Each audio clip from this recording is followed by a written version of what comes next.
जय श्री राम, वंदे मातरम, भारत माता की जय। साथियों, विगत कुछ समय से मैं भ्रष्टाचार के ऊपर अपने वीडियो लेकर के आ रहा हूं और मेरा जो मुख्य बिंदु रहा है विद्युत विभाग द्वारा की जा रही अनियमितताएं और भ्रष्टाचार। उसके साथ मैंने कुछ और बिंदुओं पे भी अपनी बातें उठाई हैं, लेकिन आज का वीडियो मुख्यतः मेरा विद्युत विभाग के द्वारा की जा रही अनियमितताओं और भ्रष्टाचार को लेकर के है। साथियों, पिछले वीडियो से लेकर के अब तक इस समय अंतराल में हमारे सोसाइटी में जहां मैं रहता हूं, वहां की महिला ने सीजीआरएफ में काफ़ी समय से अपना एक विद्युत बिल को और अन्य प्रकरणों को लेकर के अपना केस सीजीआरएफ में डाला हुआ था। उसका अभी निर्णय आया। उस निर्णय के प्रति मुझ तक इन वृद्ध महिला ने, जो कि काफ़ी संघर्षशील और काफ़ी जुझारू किस्म की महिला हैं, उन्होंने वह प्रति मुझे दी। जब उस आदेश को मैंने पढ़ा तो मैं बहुत ही विस्मित और अचंभित था कि ऐसा आदेश कैसे। उसमें कुछ मूलभूत कमियां हैं, मैं पहले उन पर चर्चा करूंगा। उस आदेश में सीजीआरएफ ने संज्ञान नहीं लिया है आरडब्ल्यूए, एओए और एनपीसीएल के द्वारा की गई त्रुटियों की, ना उनको इस नेग्लिजेंस के लिए सही से काम न करने के लिए दंडित भी नहीं किया है, जिससे कि वो आगे सही से काम करें। ये एक बहुत बड़ा बिंदु है। अब इस बिंदु पे हम चर्चा करते हैं कि वो बिंदु क्यों महत्वपूर्ण है। सीजीआरएफ तक अगर ये मेरा वीडियो पहुंच रहा है तो वह भी इस चीज़ को संज्ञान में लें कि वो इतने महत्वपूर्ण बिंदु को कैसे छोड़ सकते हैं बिना दंडित किए ऐसे दोषियों को। यह दोषी हैं और स्पष्ट रूप से कागज़ों पे आ चुका है और उन्होंने स्वीकार भी किया आरडब्ल्यूए ने कि वो नहीं दे रहे हैं, और उन्होंने नहीं दिया है, कहीं पे भी उन्होंने स्वीकार नहीं किया कि उन्होंने ये दिया है। अतः ऐसी स्थिति में सीजीआरएफ भी कहीं ना कहीं अपने इस निर्णय को देखे और इस कमी को उन्होंने दूर नहीं किया है, जिसपे कि आगे की उचित कार्रवाई की जानी आवश्यक होगी। साथियों, मैं अब उन बिंदुओं की बात करता हूँ। बिजली विभाग निर्देशित है यूपीआरसी के दिशा निर्देशों के द्वारा। यूपीआरसी के दिशा निर्देश बड़े स्पष्ट हैं कि विद्युत आपूर्ति जहाँ पे भी एकल बिंदु है, अगर वहाँ की जा रही है तो एनपीसीएल की यह नैतिक उत्तरदायित्व है कि वह एओए और आरडब्ल्यूए जहाँ कहीं पे भी एकल विद्युत आपूर्ति हो रही है, उनसे प्रत्येक 6 माह का, प्रत्येक फ्लैट वार, घर वार, कितनी बिजली लगी, कितना कितना पैसा आया उन 6 माह में, अलग अलग माह, पूरा विवरण वह एओए आरडब्ल्यूए से ले, और एओए आरडब्ल्यूए का उत्तरदायित्व है एनपीसीएल या अन्य विद्युत जो प्रदाय कंपनियां उनको देना। लेकिन ऐसा नहीं हुआ है। इस पे जो उन्होंने बात रखी है अत्यंत हास्यास्पद है कि यह व्यक्तिगत सूचना हम नहीं दे सकते। अरे कैसे व्यक्तिगत सूचना है जब ये दिशा निर्देश हैं? आपने क्या इस पे माननीय उच्च न्यायालय, सर्वोच्च न्यायालय से स्टे ले रखा है, या आप विद्युत आपूर्ति कंपनियों से ऊपर हो गए हैं? कहीं यह कारण तो नहीं कि आप लोग अपनी सेवानिवृत्ति से पहले के उच्च पदों के अनुचित लाभ ले रहे हैं? मैं इस बिंदु को मैं यहाँ पे इसलिए बोल रहा हूँ कि यह बिंदु बाद में भी आने वाला है।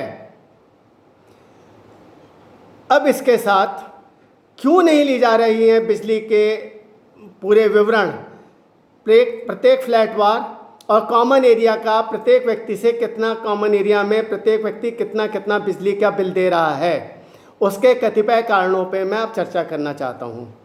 पहला, ये जो एलईडी बल्ब आप लोगों के मीटर पे लगे हुए हैं इलेक्ट्रॉनिक, उसकी क्या औचित्य है?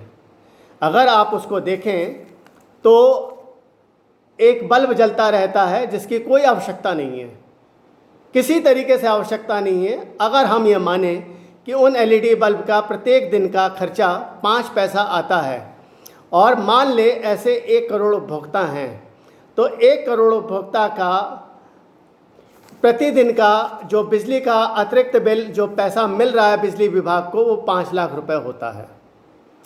1 महीने का अगर 30 दिन का लेते हैं तो 1 करोड़ 50 लाख हो जाता है। और इसको अगर 365 दिन, 30 दिन के हिसाब से मैंने लिया, 365 दिन के हिसाब से ले तो ये 18 करोड़ 25 लाख हो जाता है। 18 करोड़ 25 लाख रुपए अतिरिक्त लाभ जिस बिजली का उपभोक्ता को कोई फ़ायदा नहीं। छोटी सी राशि, इतना बड़ा अमाउंट, 1 करोड़ आदि उपभोक्ता हैं। तो दूसरा बिंदु, आप ये फिक्स चार्जेस या अन्य चार्ज कैसे दे रहे हैं, बिजली विभाग कैसे चार्ज कर सकता है? मीटर आपका, सारी चीज़ आपकी, सब कुछ आपने खर्चा किया हुआ है, तो बिजली विभाग किस हिसाब से ये पैसा ले सकता है? ये नहीं ले सकता। और ये पैसा लिया जा रहा है तो किस मद में जा रहा है, इसकी सूचना, इसकी जानकारी लेना आपका उत्तरदायित्व है। तीसरी बात कि ये जो बिजली का बिल आता है, बिजली के बिल में उत्तर प्रदेश विद्युत नियामक आयोग के दिशा निर्देशों के अनुसार कोई भी RW या AOA जो कि अपना बिल जारी कर रहा है अपने उपभोक्ताओं को सिंगल पॉइंट कनेक्शन के आने के बाद 5% से अधिक राशि वसूल नहीं सकता है। लेकिन ये 5% जो अधिक राशि है उसकी भी कुछ शर्तें विद्युत नियामक आयोग ने बड़ी स्पष्ट कर रखी हैं। मैं उनके बारे में आपको बताने जा रहा हूँ, ध्यान दीजिए। 5% में आपका इलेक्ट्रिकल मेंटेनेंस आपके मीटर से, जो मेन मीटर आ रहा है सिंगल पॉइंट का, आपके घर तक पूरा अनुरक्षण, कॉमन एरिया का जितना भी मेंटेनेंस है, उनका रख रखाव है, उसमें आने वाला खर्चा है, जो भी लगता है उसमें, ये इलेक्ट्रीशियंस के मासिक पैसे को लेकर के, और इसमें ये जो बिल इनको जो चार्ज करते हैं प्रत्येक फ्लैट वार, घर वार, इसकी 6 महीने का जो इनको एक्सेल शीट देनी है साल में 2 बार विद्युत आपूर्ति प्रदायक कंपनियों को, उसका लेखा जोखा ऑडिट करवाना कि ये जितने बिल जारी किए गए हैं कॉमन एरिया और घरों के फ्लैट के बिजली के बिल को मिला करके, और जो बिजली विभाग ने जो बिल दिया है, दोनों मिला करके 5% की सीमा के अंतर्गत है कि नहीं। क्या ऐसा आप लोगों को मिला है बिल? नहीं। तो CGRF का यह आदेश इन सब बिंदुओं को देखते हुए अत्यंत दोषपूर्ण है। जब तक इन पे दंड शुल्क नहीं लगाया जाएगा ये सुधरे नहीं, और दंड शुल्क भी हल्का फुल्का नहीं, बहुत ही एक अधिक राशि के रूप में, और वह भी कहां से? व्यक्तिगत पैसों से। कहे कि प्रत्येक जो रहवासी है, रेजिडेंट है, वो अपना पैसा दे रहा है, समय से दे रहा है, तो वो दोषी नहीं है। दोषी कौन है? जो गलत तरीके से ले रहा, जो RWA के पदाधिकारी हैं, वो अपने व्यक्तिगत पैसे से इसकी भरपाई करें, और ये दंड शुल्क उन पे लगना चाहिए।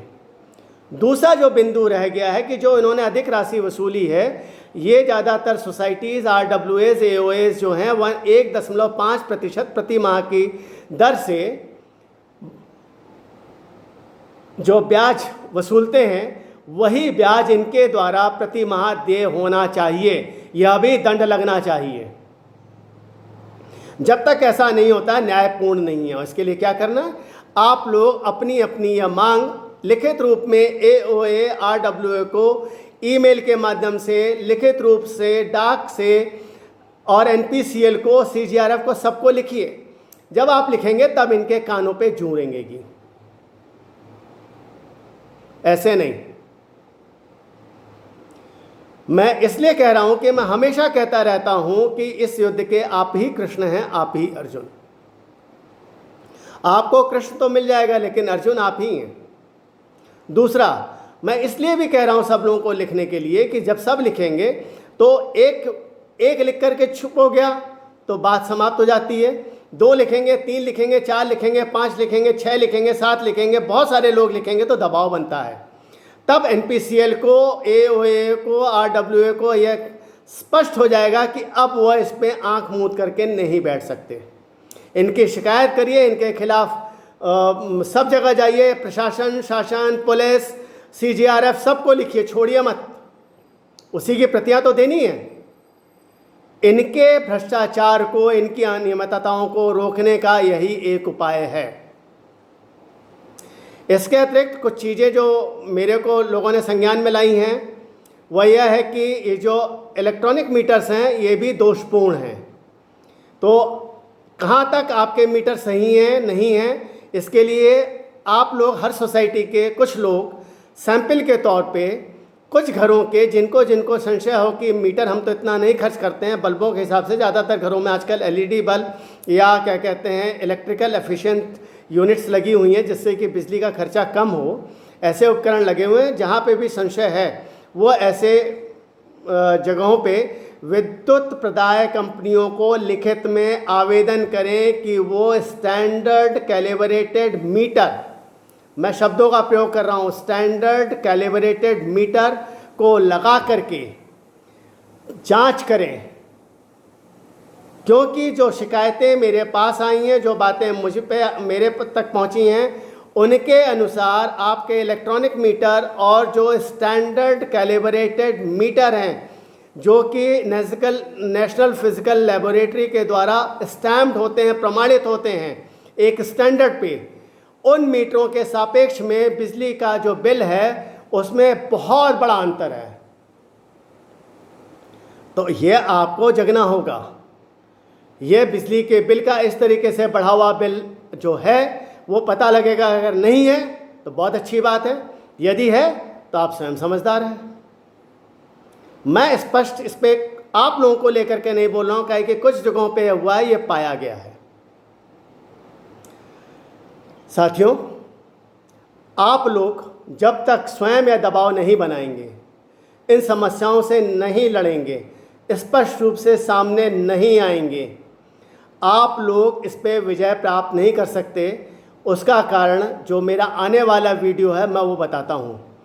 वो ग्रेटर नोएडा विकास प्राधिकरण के द्वारा अनाधिकृत निर्माणों को लेकर के अपना उदासीन रवैया, उसके पीछे कारण जो मैंने पहले बताया इसी वीडियो में कि कतिपय कारण ये हैं कि ऐसा करने वाले पूर्व के उच्च सेवानिवृत्त अधिकारी और उससे संबंधित लोग हैं, ऊंची पहुंच वाले लोग हैं, जहां पे कि ग्रेटर नोएडा विकास प्राधिकरण अपने को बड़ी असहज स्थिति में पाता है। मैं इसलिए कह रहा हूं कि हमारे जो 77 वर्षीय योद्धा कृष्ण प्रकाश गुप्ता जी, उन्होंने बिजली विभाग को और अपने आरडब्ल्यू को इस मीटर को और बिजली के इन सब चीज़ों को लेकर के चिट्ठी लिखी है, बिजली विभाग को भी चिट्ठी लिखी है। उसका क्या उत्तर आना हम प्रतीक्षा कर रहे हैं। उन्होंने गाजियाबाद विकास प्राधिकरण के इस उदासीन रवैये पे भी अपनी बात बताई है और किस तरीके से अवैध निर्माण पे आंख मूंदे बैठा हुआ है गाजियाबाद विकास प्राधिकरण। जो हालत ग्रेटर नोएडा विकास प्राधिकरण की है वही गाजियाबाद विकास प्राधिकरण की है। इन लोगों के पास किस अधिकार के तहत इस तरीके से ये करने का अधिकार है? शाहबैरी का केस क्या लोग भूल गए हैं? नहीं। इन्हीं बिंदु पे मैं अपने विचार लेकर के आऊँगा अपना अगला वीडियो, क्योंकि उस पर एक महिला ने यहीं पे परी चौक पे एक सोसाइटी है, मैं उस सोसाइटी का भी नाम बताऊंगा, वहाँ पे भी अवैध निर्माण है और भी कुछ जगहों पे अवैध निर्माण है जिस पे ये ग्रेटर नोएडा विकास प्राधिकरण अपनी आंखें मूंदे बैठा हुआ है। अतः साथियों, ऐसी स्थिति में आप सभी से निवेदन है कि आप लोग उस वीडियो पे ध्यान दें और आने वाले वीडियो को प्रतीक्षा करें। इस वीडियो को इतना अधिक प्रसारित करें कि जन जन तक पहुँचे, मेरी बात पहुँचे और आप लोग अपने साक्ष्य या कागज़ जो कुछ भी है मुझ तक साझा करें। इसी के साथ भारत माता की जय, जय श्री राम, वंदे मातरम।